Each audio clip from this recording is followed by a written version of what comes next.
Hello everyone and welcome to Adobe Live, and this is the Daily Photography Challenge, sometimes referred to as the Daily Creative Challenge as well. So great to have you guys here on this sadly last day of the Photography Daily Challenge, but nonetheless it's great. It's been a great 9 days of challenges, 2 weeks all together, and it's awesome to have you guys here for this last day. We're going to do a little compositing. Oh my god, we're going to put 2 images together. So for those of you who are new, welcome, welcome, welcome. I see some folks in the chat that I recognize. So hey Carolyn, hey Sam Peterson, hey Adobe Live, San Francisco, Richard, Gerald, and is that Yanchin? Hopefully I'm saying that correctly. Suzanne, Ken, Mandy, welcome everyone. Glad to have you guys back. And once again, for those of you who are new, this is the last day, unfortunately, of the Photography Daily Challenge. I'm sure we'll do more in the future, but we've been doing this for 2 weeks, and the way this works is that each day people get a new challenge and they get to watch the live stream on my take on the challenge, and then of course go do it on their own. But without further ado, let's go ahead and take a look at how that whole process works. So what you would have done if you were starting with us is you would have gone to behance.net/challenge/Photoshop. Now, it's not too late. It is too late to start from scratch with us on day one, but it's not too late for you to do it. In other words, what I mean by that is, we've received all the challenges. You can still join the community chat, which, by the way, most of that takes place after the stream over on Discord. And Discord is a free app that you can download for your desktop, for your mobile devices, and join us in the chat after the fact, after we're all done. Of course, you're watching this on Behance, hopefully, and therefore you can communicate in the chat today.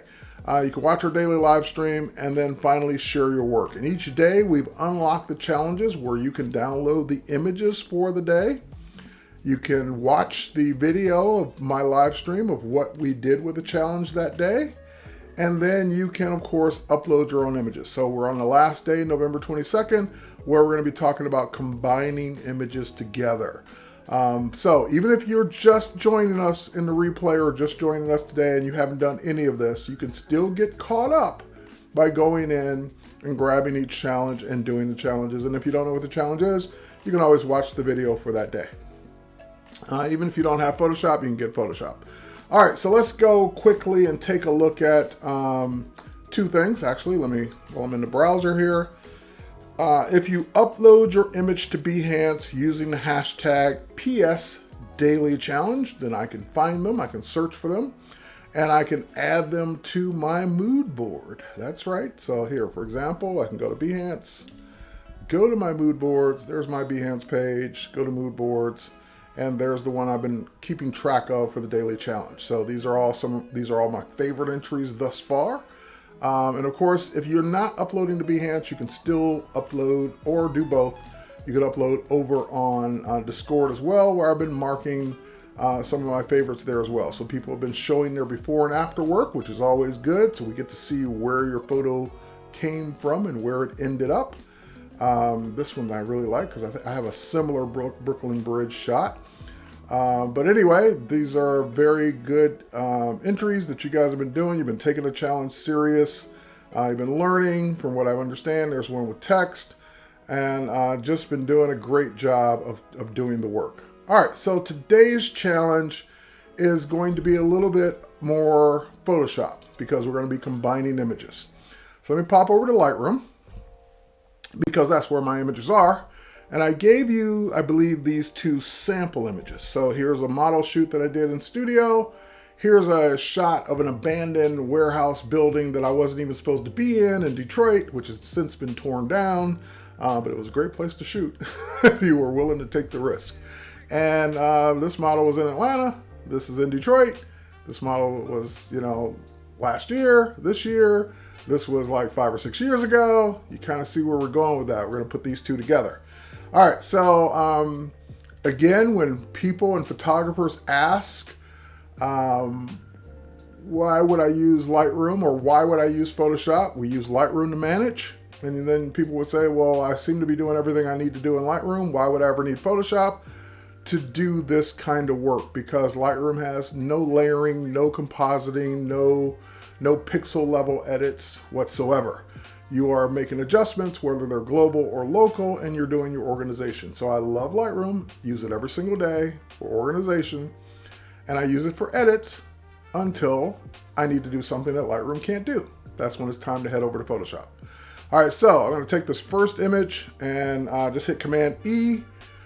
If you don't have it in Lightroom, you can just go ahead and open it in Photoshop. So I'm going to take the building, the inside debris first and open that one up.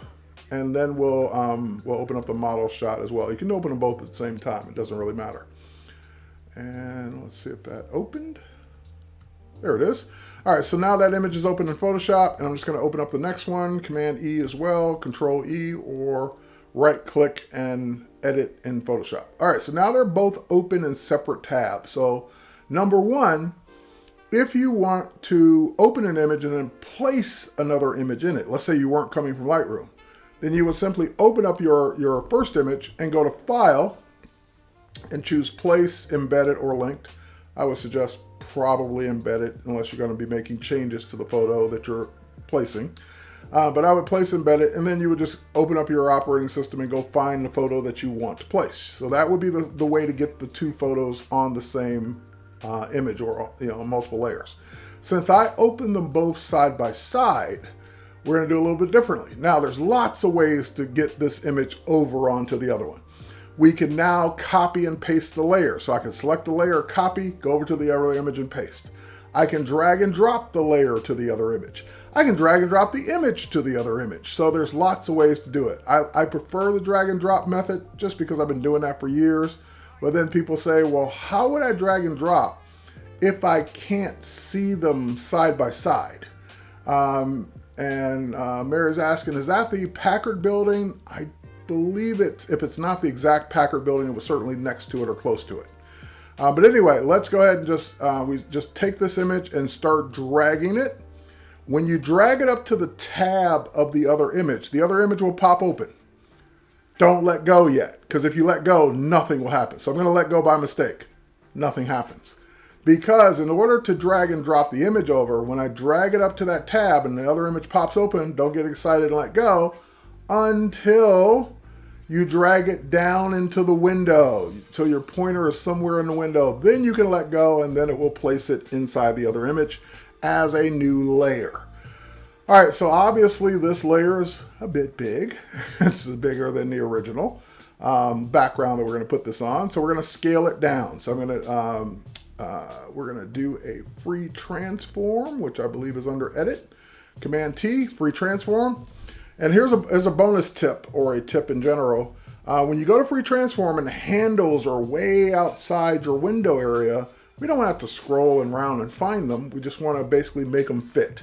So the keyboard shortcut for make the handles fit is Command 0. So Control 0 on PC, Command 0 on Windows, and that will make, no matter how big the image is, that will make the handles fit so that you can see all the handles and start scaling. Now, luckily, I'm using the don't have to hold down the Shift key method, so I can just scale and get this in place. Now, one of the first rules of compositing is get the proportions right. In other words, if we were to scale her in place, we have to look at the other stuff in the room and say, would she be this small? Probably not. Would she be this big? Maybe, but probably not. So you just want to kind of gauge, if she were really standing in that spot in the room, how big would she be? And I'm going to guess right around here. She wouldn't be any much bigger than that. She wouldn't be much smaller than that. So again, that's just a guess, unless you have something to reference, something nearby that, oh, she's 5 feet and I know this thing is 5 feet, put her right next to it, make her the same height. But if you don't have anything to reference, just kind of keep that in mind, that she shouldn't be any bigger than she should be. She shouldn't be any smaller than she should be. She should be the size that she would be if she was standing there. All right, once we got the size, we can click to commit the photo, and then obviously we're done. That's it. We combine two images together. Oh, you don't want her on the yellow background. Oh, well, that's different. It's a little bit more work than just combining two images together. So After you combine the two images together, then you probably want to get rid of the background that the image you brought in is on. So to do that, I would typically do a select subject. I would move to a selection tool and just grab select subject to make my selection. Now in the latest version of Photoshop, we don't even have to be on a selection tool to do that. Just go up to your select menu and subject is now one of the choices. So I can go ahead and just click subject and it makes the selection of the subject. Now, I'm going to zoom in. I'm not scaling, I'm just zooming. I hit the command plus sign a couple times. And I can see that the select subject did not, she's grabbing some of her hair, I think, and it just did not do the inside of this properly. So we want to grab our quick select tool and we want to make the brush a little bigger. Hold down the Option key or the Alt key to subtract that area from the selection. And so that way we're not including the yellow background, as much of the yellow background as we can. Now there's a little bit under her hair here.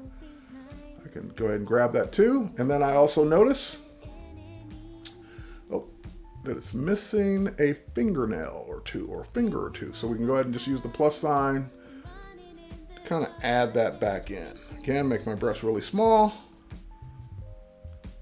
Get those long fingernails. And I'm not going to spend a lot of time doing this because I don't need to, because we're going to go in and refine the edge anyway. But I'm going to just save myself a little bit of time of not missing key elements, not missing important things. All right, and like for example, out here where it did not get her hair, you can make the judgment call as to whether or not you want to grab that now or later. All right, so now I've got a good selection of the subject, but what select subject and quick select don't take into account for are soft edges like hair. That's where the next important thing comes into play. So right next to select subject is select and mask. And this is where we go for masking more difficult objects like hair. So when I click select and mask, now mine will be on my presets. So I'm going to go ahead and kind of reset things back to the way they would normally be. I'm going to do my shift edge back to 0. I'm going to make sure decontaminate colors is turned off because this is mainly where the defaults would be. Now the view mode, I have mine on onion skin or on layer so I can actually see what it would look like. But you can do it on a red overlay. That way, especially if you're trying to see how much yellow is left over, you can see that. You can see it on black to see what the mask looks like. And we have a nice, or not a nice, but a bad hard edge mask around the hair.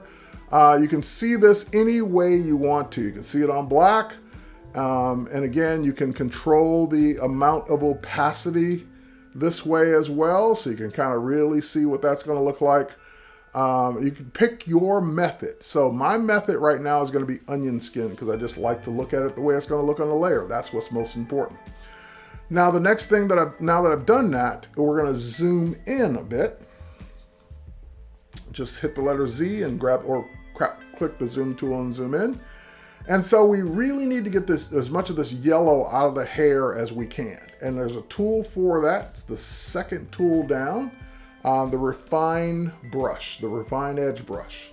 This has been the magical brush that kind of readapts the background, removes the background, I should say, based on the subject and based on the hair. Now, I highly recommend, I can't recommend this enough, don't use a big brush. When you use a big brush, things go horribly wrong. You want to use a smaller brush to do this, like that small. It just works better with a smaller brush. I can't explain why, it just does.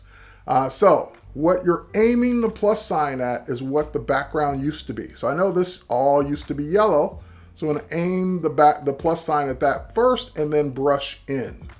And then when I do that and let go, it recalculates the mask based on that color that I brushed into. So we're just going to do that a couple times. Now keep in mind, it's not going to get it all. We're going to use other methods to get the rest, but we're just kind of going around and doing our initial pass with the refine edge tool first. All right, that's doing pretty good actually. And Smaller brush works better, trust me. I know, famous last words, don't believe anyone who says trust me. Don't trust someone who says trust me, but this is kind of like you should really trust me on this one. Smaller brush does work better. All right, good, good, good. All right, that's done a better job. Not a perfect job, but certainly a better job at getting rid of some of that yellow.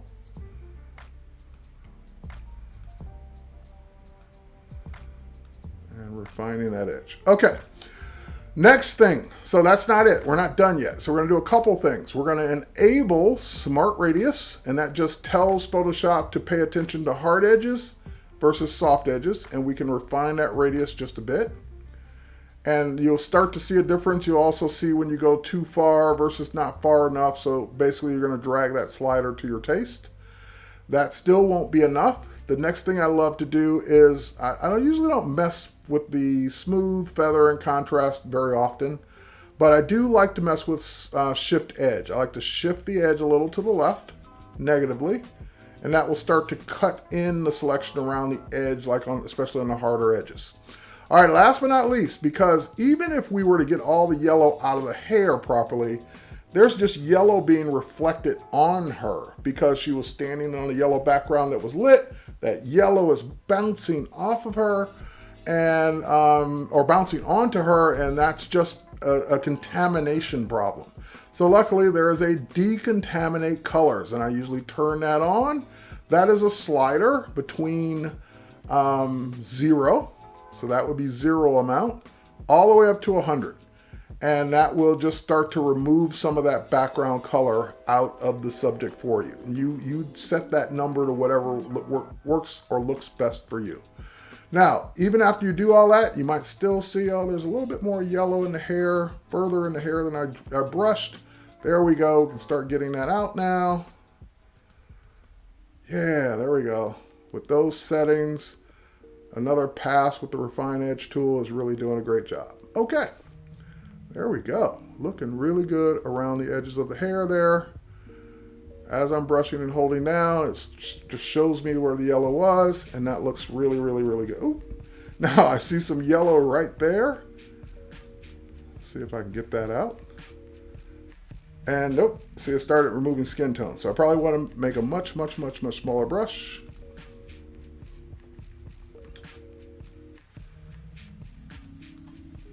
There we go. Got the yellow out from under the arm. And we're good. Okay, so I'm going to zoom out. And the next biggest important thing inside of this dialog box is the outputs to section.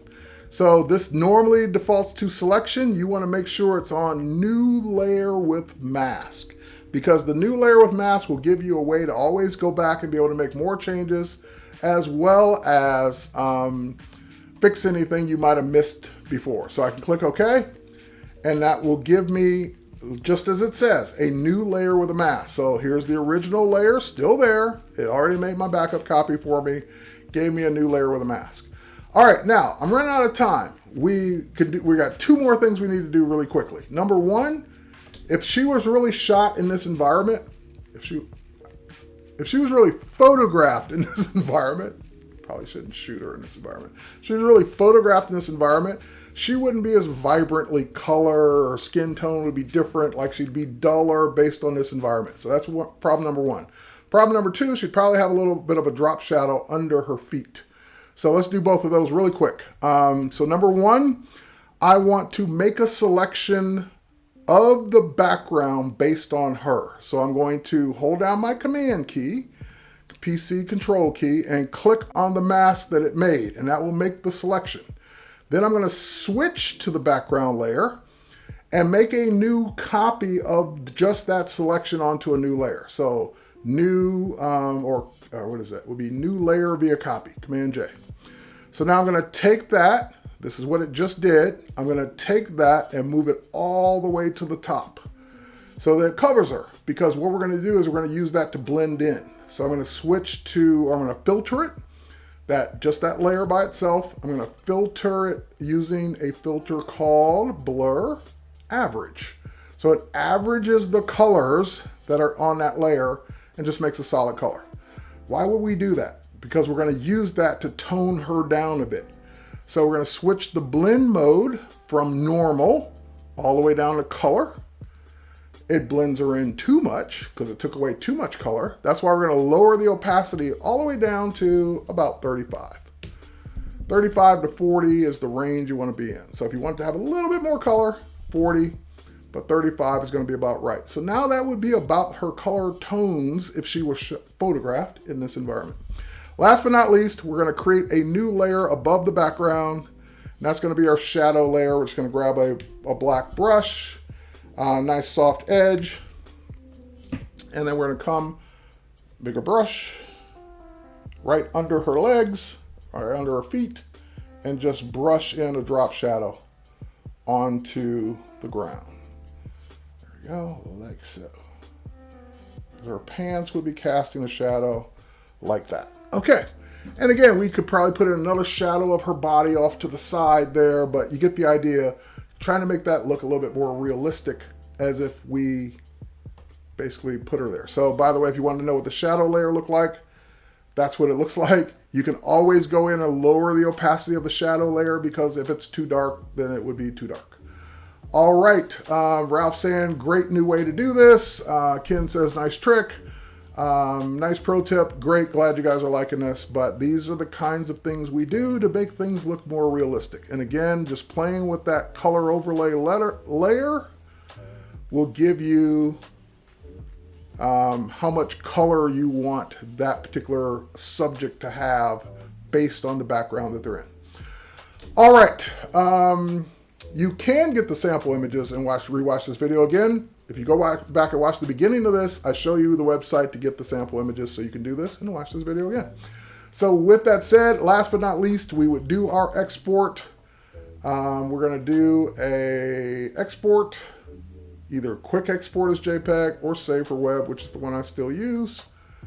And we're going to do at least 1080, if not bigger. And then we'll go ahead and save this out as a JPEG, and we'll call this composite. Factory. Composite in the factory. All right, and save this out, and that's the one we would upload using our hashtag PS Daily Challenge, or you're going to upload it to Discord. So what I expect you to do is either A, use the same two images I gave you and do the same exact thing, or you can put her somewhere else in the room, kind of make it a little different.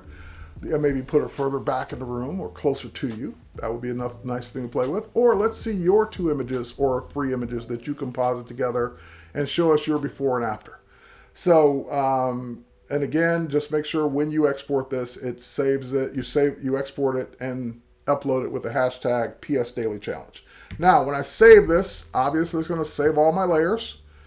And when I close this, because I brought this in from Lightroom, it's going to put it back into Lightroom. And I don't need to save this one because I didn't do anything to it, but it's going to put the one I just made back into Lightroom next to the originals. This is why I don't worry about making duplicate layers when I get into Photoshop from Lightroom, because I always have the original to work with. And that is our final. So, guys, I can't thank you enough for joining me on the Photography Daily Challenge. It's been a blast working with you, and hopefully you can now go back and look at your own photography and say, hey, I could make this better. I don't have to settle for what just comes out of the camera. Every image I look at what could be better about it. And that's subjective. That's up to you. You can go a little, you can go a lot, but the point is you shouldn't just settle for click, post, out of the camera, because chances are there was something you could have done to improve it. So with that said, stay tuned. After I'm done, I think Paul Tranny's up with his masterclass on Photoshop, and I hope you guys got something out of this. And based on the comments I've seen so far, you guys have really been liking these challenges and learning new things. The color toning really works great. Yes, it does. It's a trick I learned years ago. And I think I learned that one from Scott Kelly, but you guys are great. Thanks again, and we'll catch you in the next one. Bye, everybody.